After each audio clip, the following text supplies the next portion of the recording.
Mga lookout ba'y naninilip kaya bumangga ang Titanic?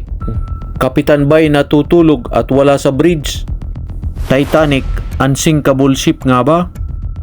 Maraming katanungan at iyan ang pag-uusapan natin ngayon.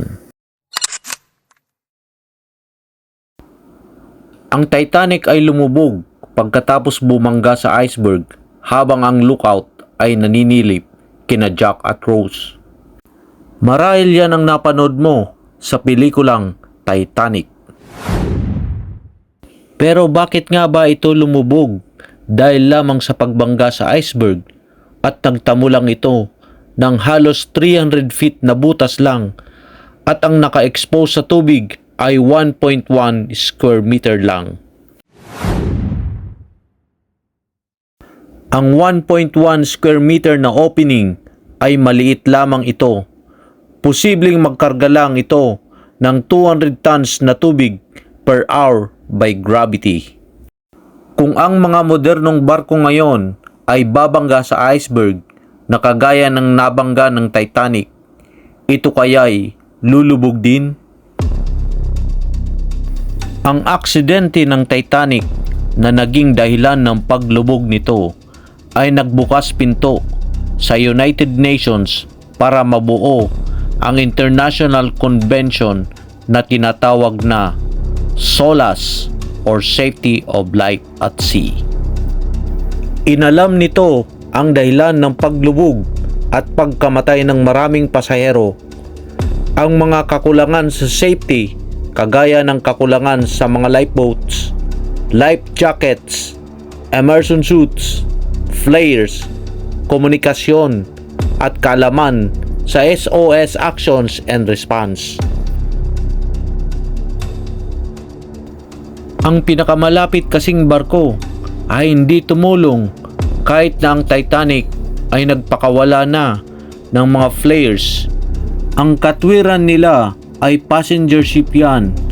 Normal lang na may party. Dahil sa kakulangan sa kaalaman sa distress response, ang opisyal ng kabilang barko ay natulog sa halip na tumulong. Mas marami sanang nasagip na buhay kung yung duty officer ng kabilang barko ay may sapat na kaalaman.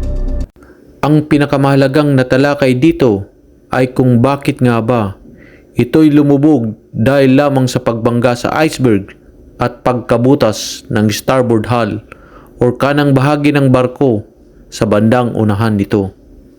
Dahil sa kakulangan ng safety procedure at knowledge, ang mga naunang ibinabang lifeboats ay hindi puno ayon sa kapasidad nito. Natuklasan ng mga eksperto na ang mismong architectural design ng barkong Titanic ay hindi naaayon sa safety sakaling mabutas ang katawan nito.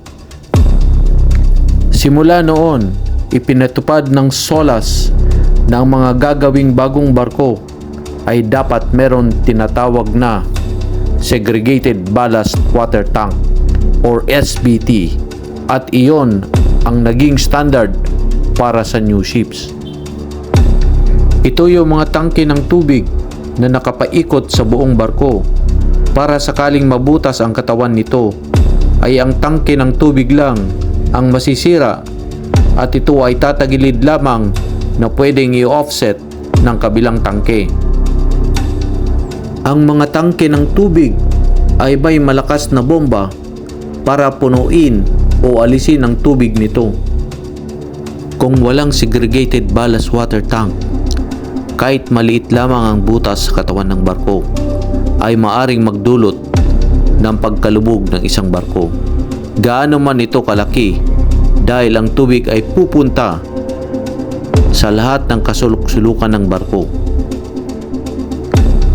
Ito ang nangyari sa Titanic na ang tubig ay hindi na-contain sa isang compartment lamang, kundi ito'y pumasok sa lahat ng sulok ng barko hanggang ito'y tuluyan lumubog.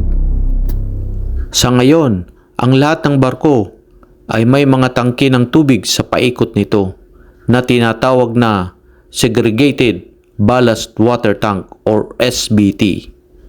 At kapag wala nito, ito hindi marirehistro at hindi papayagang makapaglayag. Sana may napulot kayong aral sa video na to. Please like and subscribe. Thank you.